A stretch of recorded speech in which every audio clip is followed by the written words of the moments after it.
So let's talk about Dandadan. We just finished episode five just happened. I think we just talked strictly about episode five. Um, Okay. in the same way that I feel like this show has now like topsy-turvied me in my emotions for it. Uh I really loved episode five. I think episode five might be my favorite episode. I love the little like romantic comedy that they had. It was like an entire, I wouldn't say it's an entirely different show, but it had an entirely different feel from like Mm-hmm. the music, the music choices that they had to the cinematography choices that they did.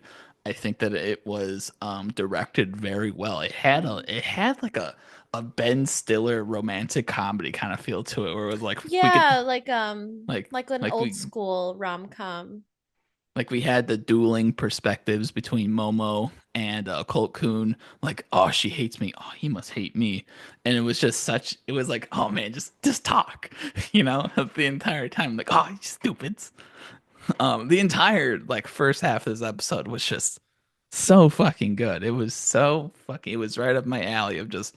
I'm not a huge like romantic like watcher of things. I shouldn't say that because I do like watching them. I just don't search them out. Um, but this was so good. It was just hands off to the director of this episode. It was very good for the first 15 minutes. What did you think of the first 15? I I really liked the shift. I was afraid that it would feel too disconnected because the first four episodes are very much like watch like a shonen or like an action anime. So I was afraid that once we switched over to the more like slightly slice of life things, that it would feel too disconnected or like I was watching a completely different anime, but it didn't. The and I think that's because the humor and like is written so well that like we already gotten like a taste for it in the previous episode. So like once we kind of switched gears into focusing more on Okurun and Momo, Yeah. you didn't miss anything because it was still just as funny. Um, I still think that episode four is my favorite so far, but I really enjoyed this episode. And I kind of want to see now how they're gonna like mix the action with this because Oh, I he want to has get to no that for the last testicles. half of it. Yeah, I want to get to So that for the latter half of this episode. So I think the first half of this episode was like 10 out of 10. And then I think the last half of this episode, like after he finds out that he has no balls, um, I I'm not gonna say I didn't like it because it was still sitting at like an 8 out of 10 for me, but like it was just such a shift back to what the first four episodes were, with like the yeah. we're running around, we're doing this, or something crazy happening. Back to like fucking TikTok brain. That's how the last 8 minutes of this episode felt like brain rot. Like it was just so much going on at once. For the first time in the show, it felt like it had like a nice moment to like breathe and let you understand the characters to an extent where it was like you really get to see who they are as people versus letting them react. So, I mean, they were reacting to something that was happening, but you know what I'm saying? There's a difference between the reacting through action versus like reacting like mentally and how they like think in a way. And I think that they did a really good job of doing that in the first half of this episode versus the latter half, which was just like moving the story forward in a more like direct path versus before leaving it more towards like, a story narrative driven kind of like set piece. I don't know. I really like that. I think that it showed like what you think about, Momo, especially at the end, because she was a complete asshole. The fucking like Yeah, that she is really such a dick. surprised me. She is such a dick. Like I don't blame him for being like he is, being used in a little bit of a way from her, and she's embarrassed to be his friend, but it's also just like, why are you like this? Like, there's no reason for you to be like this. It's not like you were.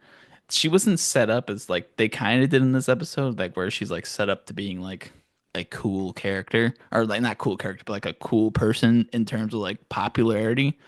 But like prior to that, we weren't really given that whole. She had like two friends that were like, "Oh my God," you know.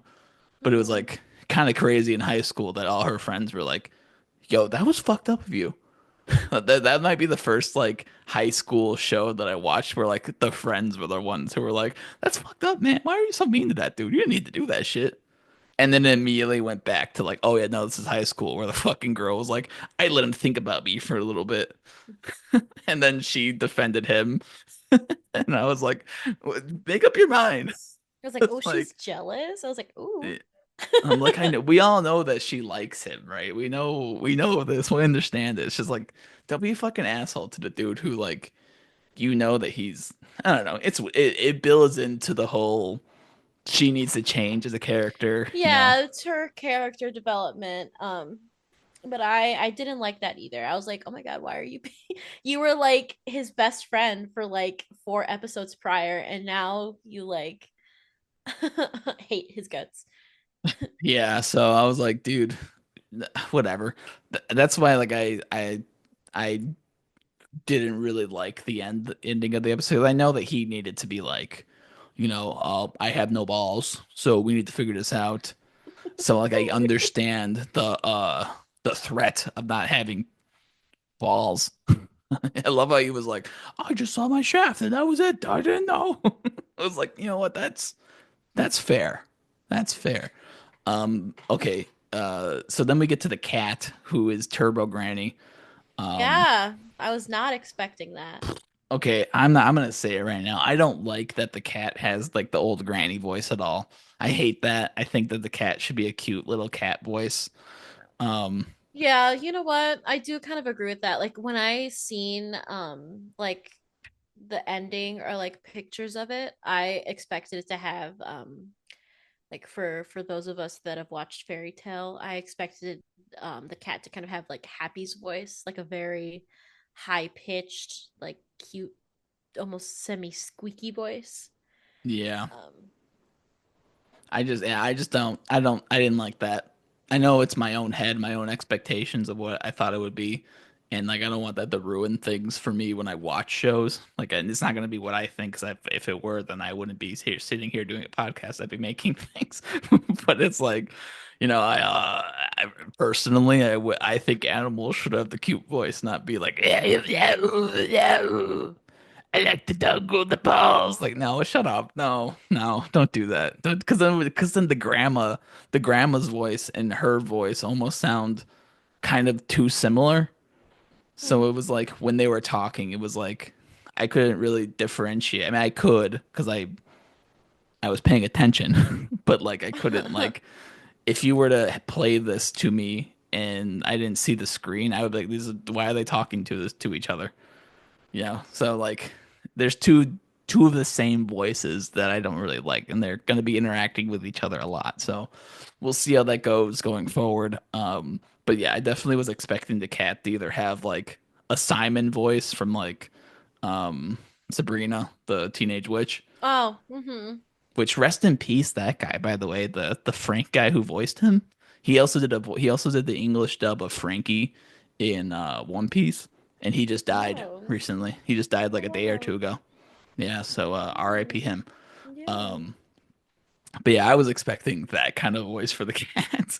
It's fine. I understand in the manga it's the grandma, so it's like you probably shouldn't change the voice of the grandma. That'd be kind of too much of a stark difference, but it is what it is. But yeah, I didn't really like the last half of this episode in the same, not that I didn't like it, I just really liked the first half of this episode an insane amount. And I don't like slice of life things too. So the fact that this had me like on kind of on the edge of my seat, that was like, "Ooh, are they gonna talk? I don't know." And the thing is, they can only do this bit one time, Yeah. and I They think that cannot do that any they other time. did this bit flawlessly. I feel like so. Um, yeah, this episode is like 10 out of 10 beginning, like 8 out of 10 ending. Um, it's still my favorite episode by far of the series. Do you have any other thoughts on this one? I'm still like I like I'm still very excited about the show. Like I'm very like thoroughly enjoying it. Um, so I now want to see like how they're going to incorporate the cat and stuff, and like how Tobograndy is going to be like further involved with Okaroon and gang. Um, I'm excited that we've been introduced to more characters Yeah, through this. Kind of getting like a little bit more perspective into what their like daily lives are like, and how they could probably like fit into, if they do, I don't know, um into like the occult stuff that Okaroon and Momo undergo. Um but yeah, I definitely do think that episode 4 though is still my favorite one. I really liked the sequences in that one. that's fair. That's fair. I would agree completely. What do you guys think? Let us know in the comments below. And while you're down there, leave a like, subscribe, and keep watching. Keep talking to us. We like seeing your comments, which I need to respond to the last people's comments. But anyway, thank you for watching this part of the video.